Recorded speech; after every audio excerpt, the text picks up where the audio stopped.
Welcome to the Dream Life is Real Life podcast. I'm your host, Hannah Hermanson.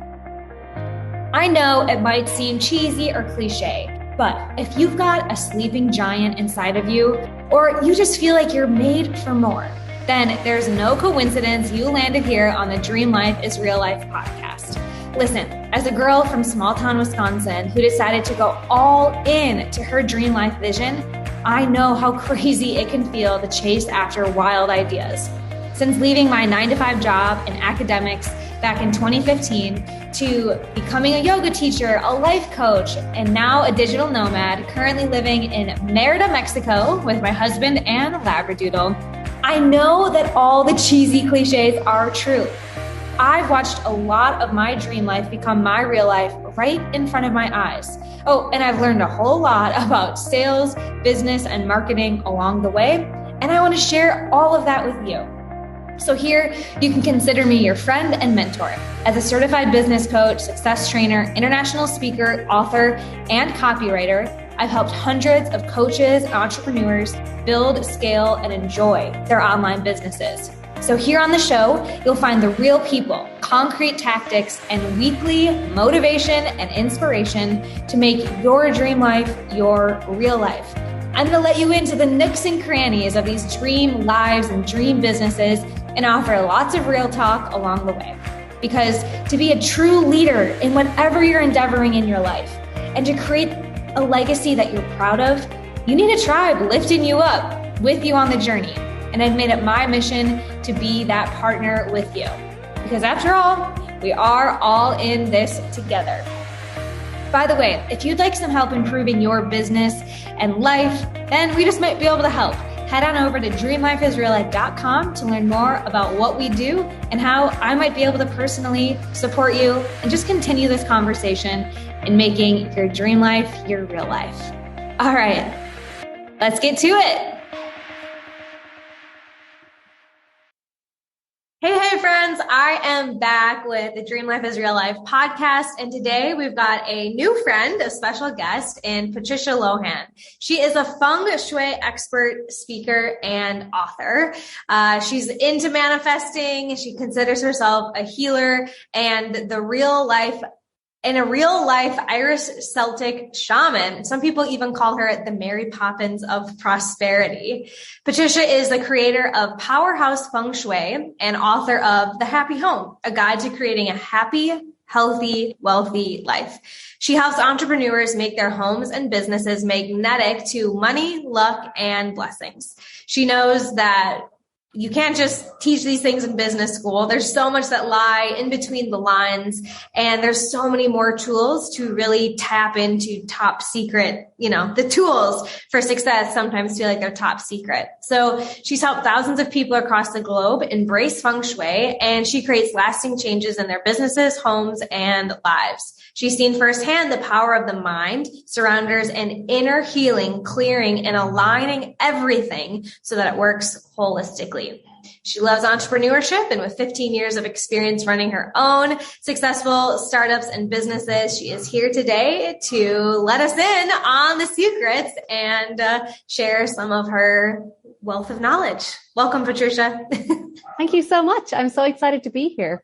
When I hear that, I'm like, oh yeah, I forget. There you go. It's a good little reminder. Sometimes we're so often in the doing that we forget to take that step back and be like, yeah, you've accomplished a lot in your career and with Feng Shui. So I got to know the dating history. How did you guys meet? How did you and Feng Shui meet?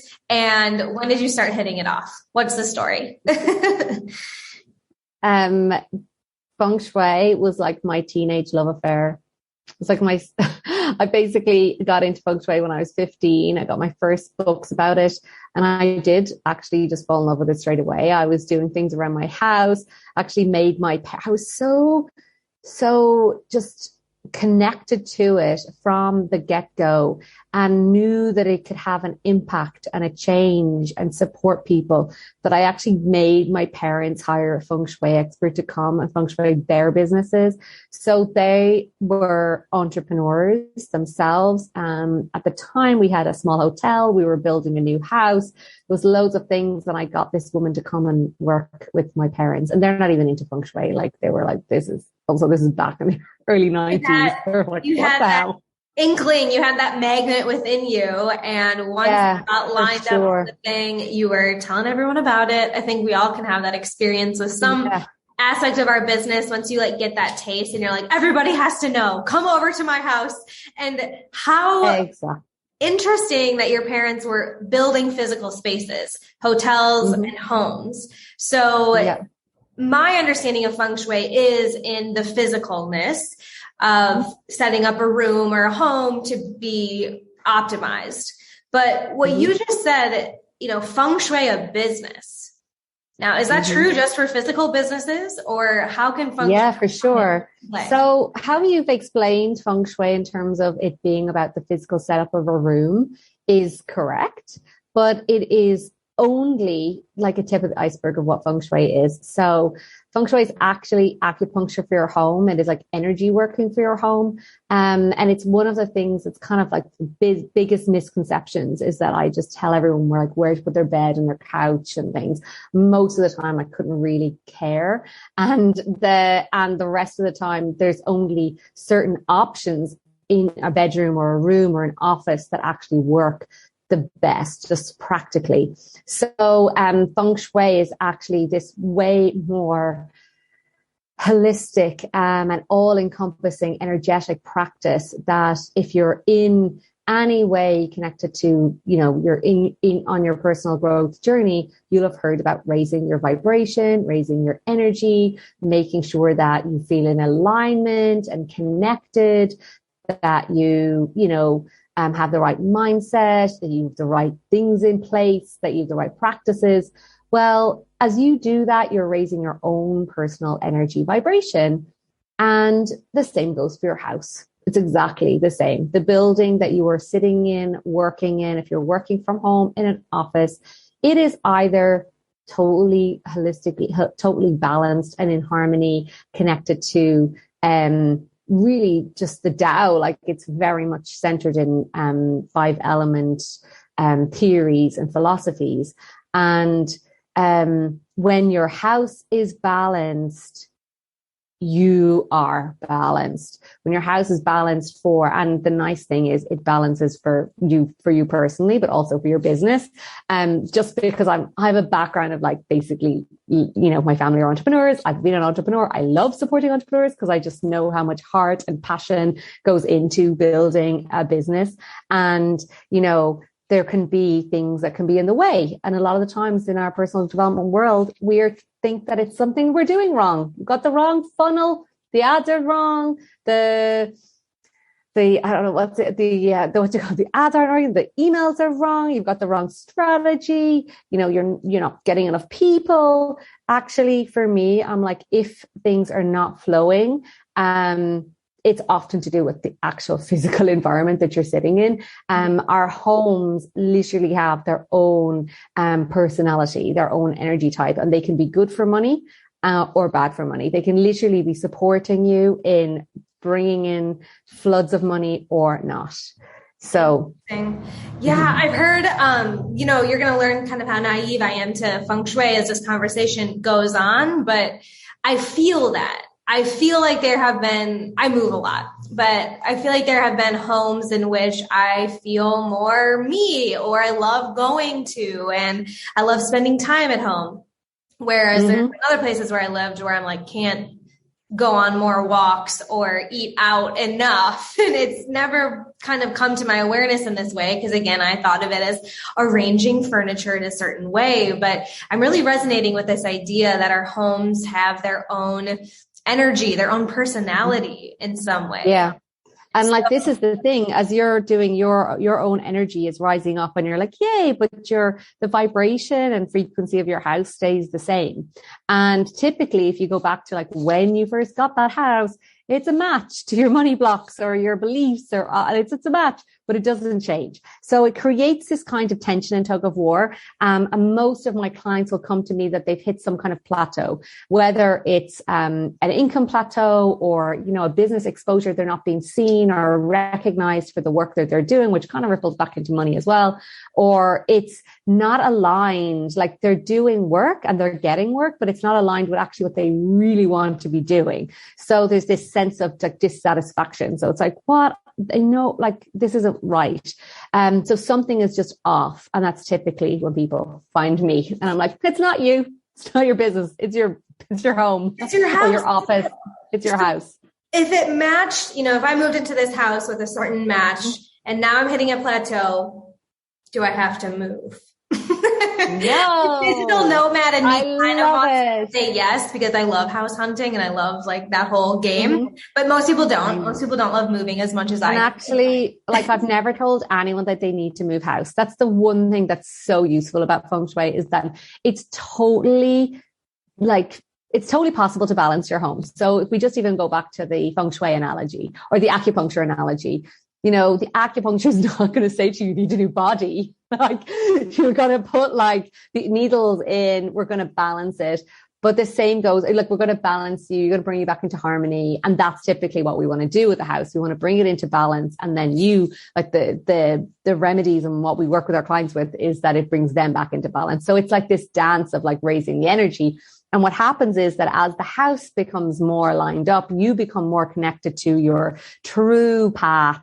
And start like literally manifesting your dream life. Like this morning, I got an email from one of my clients. I'm not joking. I had to get my husband to sit down to read it to him. And I was crying reading it. She has had windfalls of, an old boss paid her mortgage off, 270,000 euros. Her husband's just got all these new jobs. She's now down to like a half day, like half hours in work. Her kids are happy. She's like, I'm just like a better mom. I'm the person that I've always wanted to be. I'm doing things that I love. I'm looking after myself. And we've all of this abundance just dropping out of nowhere.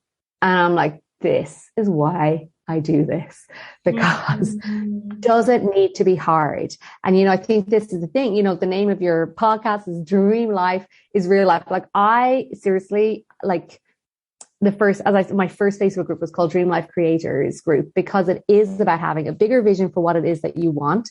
But you also, and like manifesting is like amazing. I love creating vision boards. I love getting clear on what it is I want, setting these intentions. And I've like manifested so much, like honestly, just the most amazing things, like travel around the world, my amazing business. But it's the fact that like, it's like the physical environment supports. And this is where it's like the missing piece of the jigsaw puzzle for so many people is that we just take for granted our physical environment. We don't realize that it is actually could be the biggest sabotaging thing that's happening in our lives. And we're like trying all these things and it's not changing, or it's kind of changing a bit.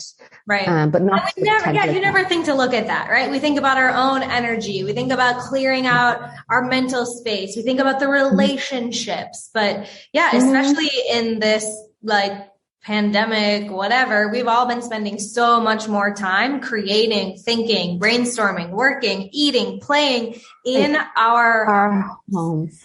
And I think this is a great kind of call to action, whether you're doing great or you're in a plateau or you're just really sick and tired of being in your house. Like this is a great opportunity. And I would love for, kind of kicking up this awareness. Now, if you're listening, you can't unlearn this. You can't unhear what we're talking about here. So where can we start to look? Is it within ourselves that something needs to change? Or can we look out at our home and start to understand where the opportunities lie? Is it outward or inward when it comes to finding that alignment with Feng Shui? Well, it's outward because your home is a like literally a mirror to you. So there's many different layers to Feng Shui. And obviously there's just even kind of back to acupuncturist idea. You go to the acupuncturist. She's not going to give you fashion advice because that's not her job. She's going to check the energy. She's going to balance the energy, but he may give you like supplement advice, nutrition advice, other things that can support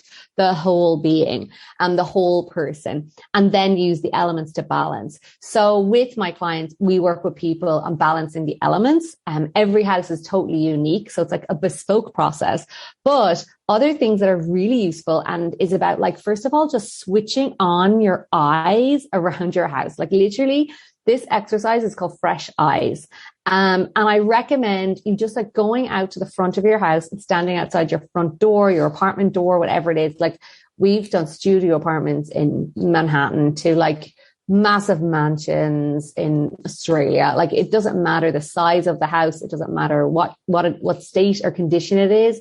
It's more about like, first of all, becoming aware of your environment, and standing outside and taking it in. Like, how does it make me feel? Does it look good?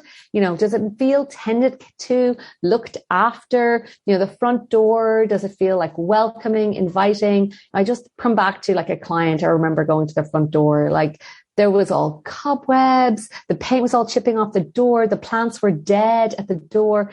It's like when we're talking about feng shui, we're talking about bringing energy into our house, like bringing chi in. We want it to be welcoming, opening, inviting, and getting that energy in. So the front entrance is important to just like take it all in, and then coming around your house, your space with fresh eyes. Like, do I love this? Does this, and when we're on kind of dream life, I am like a huge proponent of like, you can make your home become a vision board for your future. So the imagery you have, the artwork that's on the walls, the items that you're holding onto, like every single thing has an energy, a vibration. There's probably a story attached to it, good or bad. It may make you feel good. It may make you feel bad. Like what's going on there? So, moving around your place, just really intentionally looking at everything. Now, this doesn't mean you need to get rid of everything. It doesn't mean that you need to throw it all out, but it's about becoming aware of it all, of your space. You know, when it comes to that energy coming in, like we're talking about opportunities, clients, you know, money, all the things flowing in. Is it easy to get around? You know, is there places where things are where there's stuff kind of gathered or not tended to, that's been left there for a while, that creates stagnant energy? So then it's not going to move. You're going to feel this sense of stagnancy. And as you move around the place with this sense of fresh eyes, like, is there things that just have not been touched for months, for years? And you're like, what am I doing holding on to this, you know? And even just shift it a little bit. So you're like, okay, I want things to move. Things need to move. So just having some fun, like really having some fun. Like, you know, I'm just here in my office. Behind me, I have my favorite poster of all time, Stay Weird. It just reminds me to just stay weird, to have fun, you know, to be playful. There's like trust your instinct. There's like I want my own Vespa. So that's like part of my little vision board, Italy and my Vespa. This is from one of my clients. My friends bought me this recently, the unicorn. They were like, that's so you. You're such a unicorn. I am. So it's like, what are the things, what's your wall saying? What's your environment saying about you, about how you look after yourself, how you're looking after your environment? And that like process alone will just like help you get more connected, and you'll have a lot of aha moments. I guarantee it. Yeah. Well, we've only been in this house for 1 year. When we moved here after we sold everything in the States, we moved down to Mexico. We brought our dog and like one container of clothing, and this house was furnished beautifully. And we had looked at many houses, and there was that like, we can't explain it. We just know this is it because of the way it like drew us in and the way that we felt and even how it was decorated for us. And I think it's been working pretty well to this point.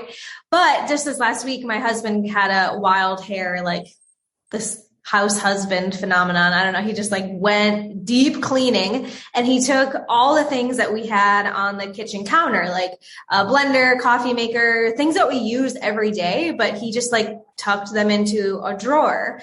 And I never do this, but I've been working in the kitchen this week, and I'm just kind of connecting the dots here. It's like there's something that like literally drew us into this house first, and now like with more space in the kitchen, I'm feeling more inspired to work there. Maybe I'll even cook someday, who knows, but I'm seeing this play out in my own life. But again, my understanding of Feng Shui, as naive as it is, was always that we would have to rearrange in a specific way. But is it just rearranging in general? Or is there like a right and wrong way to do it? It depends. Okay. So it depends on the room, so for example, your workspace, like the office, for me, the two areas that are kind of like important in terms of setup are your bedroom and your office. Your bedroom is the place that you're going to spend the most time. Like you spend a lot of time in your bedroom, you spend 8 hours maybe sleeping there. And it's the place where you're meant to be resting for rest, romance and relaxation. So I do like people to have like, there's certain things that are good to have set up in your bedroom. And this is like best practice, like a nice, good solid bed. So don't sleep in a broken bed. I know this sounds like crazy, but I'm like, honestly, I've had clients, lots of people with broken beds or no headboards. There's no sense of support. There's a lot of things that are like symbolic. Bedside tables, so you're creating balance and harmony in the bedroom with 2 nice bedside tables, 2 lamps, thinking about this sense of balance. If you're in a relationship, or if you want to call it a relationship, that you're creating space for this other person in your life. And then in your bedroom, the bed position, and this is one that's very tricky for some people because and I think also it's this dance with Feng Shui because what we've learned about Feng Shui is that it's about positioning of certain things and the way it's set up. But actually, there's some bedrooms that the bed will only go in one place. So then that kind of creates this real negative connection with Feng Shui. And, my own personal master bedroom, our house is designed in a way where the master bed is not in the best position. It's just not. We can't put it anywhere else. It's not the end of the world. We get great night's sleep. The rest of my house is totally Feng Shui, So it's like you focus on what you can do as opposed to what's wrong. And that's a really important thing with Feng Shui is that you've heard things that you may have heard, oh, that's it. And then you kind of go, I can't do any Feng Shui. My bed's wrong. And I'm like, no, like just could do everything else. Yeah. So in your bedroom, the main things would be to make sure under your bed is empty. So you get a good night's sleep. So there's nothing distracting you in your dreams, making sure that the artwork is calm, serene, like feels restful. And then after getting a good, not having too much red, no work stuff in your bedroom, no office, or kind of even workout equipment. Like that's exhausting. You want to just think about like sleeping and resting in your bedroom. And then when the flip side goes to the office, it's similar, for example, like I am in a really great position with my desk right now. This is the optimum position. You sit with your back to the wall. You can see the door. You have nice support. I have lovely light here with me, with my window here. I have a really nice, good, strong chair. And I make my office like a place that I absolutely love. I've just kind of described all my favorite artwork that I have in here. It's a place that inspires me. I come in, I've got my favorite fluffy rug under my feet. So create a space that inspires you. When it comes to your office and your workspace, have just your work things in it. Like make sure it's a space that's just like solely focused on work. And that imagine like this is, I know in this world that we're in, which is mostly online and digital, that like none of your clients are going to maybe come and sit in your office with you. But I want you to imagine if they did. Like how would you change your office? Like how would you make that space like a welcoming place that people get excited about and that they're like, oh my, that you get excited about, because you need to feel that when you come into your place that you're going to be working and sending invoices from, doing your creating from. You want to be like, oh my God, I'm so happy to come and sit on my good chair and create this space that feels inspiring. All right, I'm breaking a bunch of the rules Okay. But this is helpful. And what I'm focusing on is what you said about like focusing on what's going well or like what you can control and like knowing that some of the things aren't going to be perfect, just the way that your house and your life might be set up. So I'm going to take that with me. Cause right now we kind of have like we're using this bedroom as like many things, right? We have this extra bedroom and I'm working here and I've got my workout stuff and I've got lots going on. But you're inspiring me to make a decision. I've been just like not quite sure where I want to land. But one thing I have heard about offices is you mentioned being able to see the door. And I noticed this in an old apartment we were in. Before I had my office, like my desk was like in the corner, literally everything was behind me. I liked the window. So my desk was facing out the window, but it was totally in the corner. And I swear I switched the desk to face the door. It was a little complicated for videos, but I did that. And it was immediate, the opportunities that started coming in. So that's my sort of like experiential test with Feng Shui.